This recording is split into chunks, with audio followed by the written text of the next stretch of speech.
Hello, and welcome to another episode of the Awesome in Seattle podcast. This is your host, Christian Nossum with the Awesome Nossum Group at Wilson Realty Exchange. And today we are talking about the changes coming to Washington state laws about wholesaling and really what you need to know about them if you are buying any properties off market. I am here with my co-host, my friend, Mr. Varun Jain. How are you, sir? I'm good, doing great. So just a quick introduction. My name is Varun. I am an agent on the Awesome Nossum team.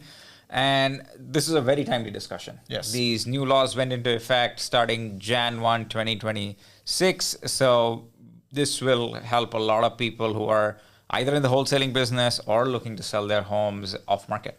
Yep. So today we are going to dissect and discuss House Bill 1081 and the impact it will have on wholesaling in Washington. The episode is for any home sellers, for any wholesalers, for any real estate brokers, and anyone else buying a property off market in the state of Washington. So why is this new bill coming into effect? Well, the state wants to protect sellers, and they believe this is the way to do it. Now, quick disclaimer, we are not attorneys. This episode is for educational purposes only. If you need legal advice, consult your real estate attorney or managing broker if you are a broker. Okay. So before we get into the details about the bill, let's do a quick recap of what's wholesaling.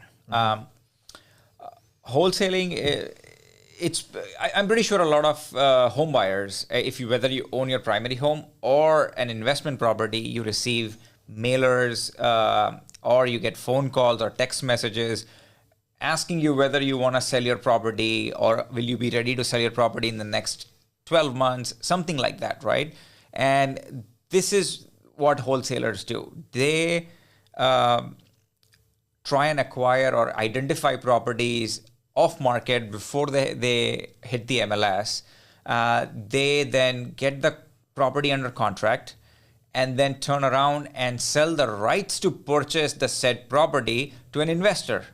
And where they make money is what's called the assignment fee. They charge a fee from the investor for identifying and locking down this property at a particular price. Wholesalers generally lock down properties much below market value so that the investor can come in and either make improvements, tear it down, build new construction, add on to the property, whatever that play might be. But that allows the investor to make some money and wholesaler makes their money through the assignment fee. Key difference to note, wholesalers are selling contracts and paper.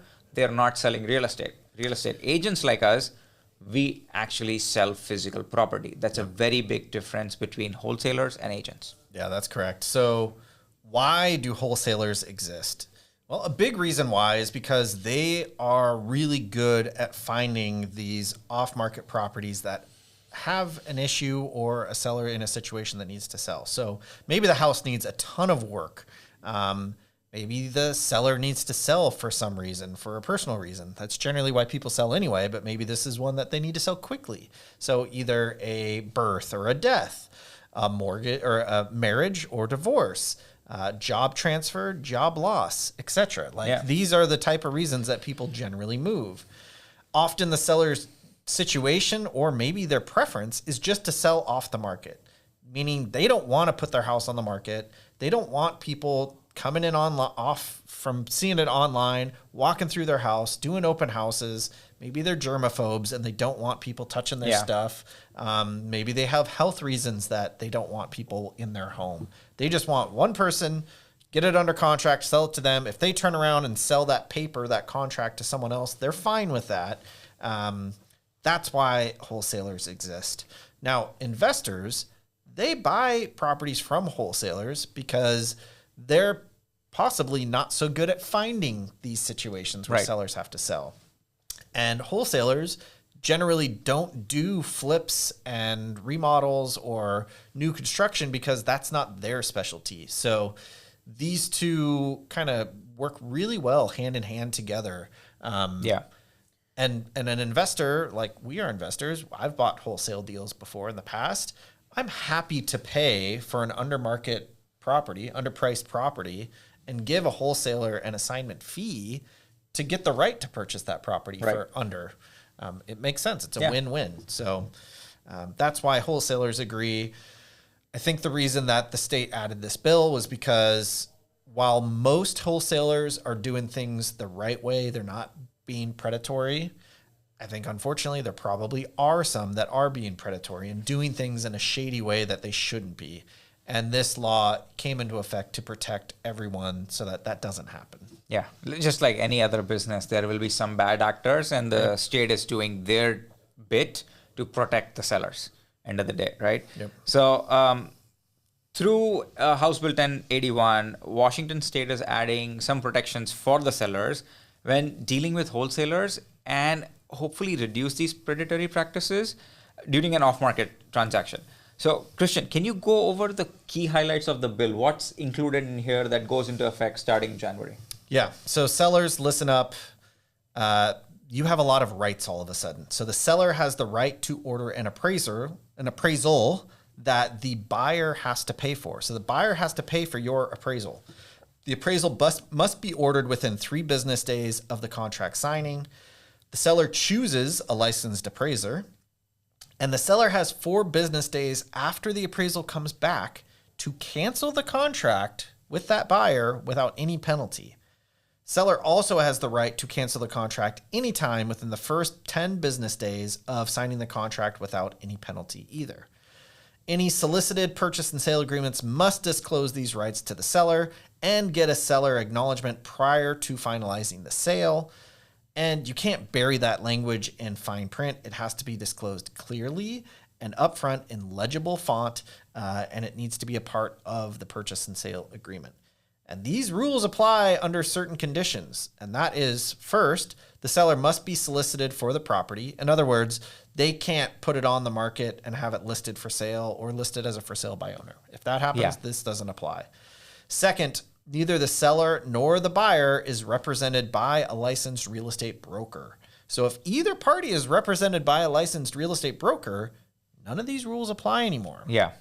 And any violations of this bill's provisions are enforced under the Consumer Protection Act, providing legal recourse for home buyers who are misled or homeowners who are misled or taken advantage of in these transactions. Yeah. And I think this is a great overview. So just keep these points in mind when you are dealing with wholesalers in the future. And investors, when you are buying properties from wholesalers, make sure the wholesalers are following these steps, or else your full deal falls apart if you're very early on in the process. Yep. So we've covered how House Bill 1081 protects sellers. What do wholesalers and real estate agents need to be aware of, and how can they prepare for this particular law? Yeah, good question. So if you are a wholesaler, the easiest way forward is to just get your real estate license. Yeah. It eliminates all of these requirements. And while Washington is not mandating the license requirements for wholesalers, I think what this bill does is it kind of opens the door to that happening in the future. Yeah. And I think that's probably going to happen. It's a nudge in that direction. Yeah. Exactly. Once you do have your license, you can then represent yourself on all off-market transactions and sidestep these requirements from the law that I just discussed. Now, remember, you still have to disclose the new rules, and the seller has to acknowledge them, but you don't have to follow all of those rules anymore. Yeah. As a real estate agent, this is your chance to potentially increase your business. If I were you, I would reach out to wholesalers and try to network with them and become the agent so that you can get a small piece of that pie for their wholesale deals. I think that's probably a smart way to go. As a buyer, make sure that you're looking at the transaction timelines before you wire money to anyone, whether it be an escrow company, the seller, the wholesaler, whoever you might be wiring money to. Definitely make sure that you do know what these timelines are. So, because the last thing you want to do is wire money to a wholesaler within that first 10-day period, and then the deal falls through, and now you have no recourse because the wholesaler, theoretically, you could just walk away potentially. Yeah. Because again, the rights are with the sellers, not you as an investor. So remember where the kind of deal is, in which stage, before you start wiring money. Yep. Okay. So we've covered major points. If you're a seller, be aware of your rights. If you're a wholesaler, focus on being compliant with the new regulations, update your documents, make sure the disclosure is included. If you're a real estate agent, go out there, find these wholesalers who maybe don't want to get their license. Yeah. They just want to acquire the properties and be represented by someone so they can sidestep these rules and still continue with their business. And you as an agent can, again, as Christian mentioned, get a piece of the pie. And if you are a buyer, watch the timelines. If you're an investor, be very mindful before starting to wire money. Before the episode ends, let's talk through a scenario, right? You're a homeowner, you receive an offer on either your primary residence or a rental property. It's an off-market offer, so it's solicited offer, so the new rules will apply. Let's assume for this example that your house is not on the market, but you were already considering selling it. You were leaning towards that, and the offer price has piqued your interest as a seller. So, Christian, let's talk through pros and cons of on-market, off-market, the different approaches now in this scenario. Okay, so one of two things can be true in this situation. The wholesaler is not licensed, and all the requirements of House Bill 1081 apply. That means the seller will get an appraisal that's paid for by the wholesaler, and they can take 10 business days to accept or back out of that offer, or renegotiate the price and the terms. That's option one. Option two is the wholesaler is a licensed real estate agent representing themselves, and the transaction is exempt from House Bill 1081. In this case, the seller has two options: negotiate on their own or hire their own real estate agent to help them, or real estate broker. When we say agent, we mean broker as well. They're kind of interchangeable in our terms. While we would recommend against negotiating on your own, because you are not only negotiating on price, but on a myriad of other terms as well. Right. And if you don't understand what you're doing, you can lose a lot of money and put yourself in a bad situation. Right. Your agent, if you do hire one, their fiduciary duty is to you and not the wholesaler. Sure, yes, it does come with some extra costs, but we suggest hiring a professional anyways, because it's probably going to save you more, reduce a ton of stress and headaches, and make this a lot more smooth for you. This is similar to hiring like a contractor for a remodel. A good agent should be worth that added expense. Yeah. And again, it's good to have someone in your corner who knows what they're doing, and that's their job, right? Yeah. You hire licensed professionals for specific jobs because they are a little more specialized than your normal roles that you play. You hire a plumber to do plumbing work. You hire an electrician to do electrical work. Right. Hire an agent and pay the fees, because again, it's well worth it, especially in this off-market situation.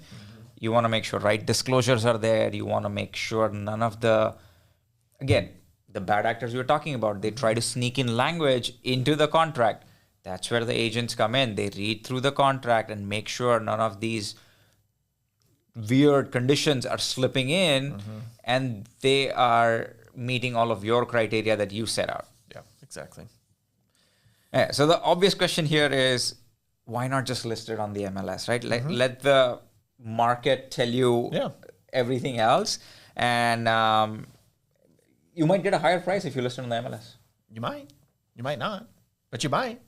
But that's not always the case. And sometimes as a seller, you don't want to deal with the hassle of moving out, taking all your stuff, staging the property, doing minor repairs to try and get top dollar. You might not want to do all that stuff. It's a bit of a hassle. And I will say this, it is extremely annoying to be living in the house while it is for sale. So if you're a seller and you want to live in it, it's not fun.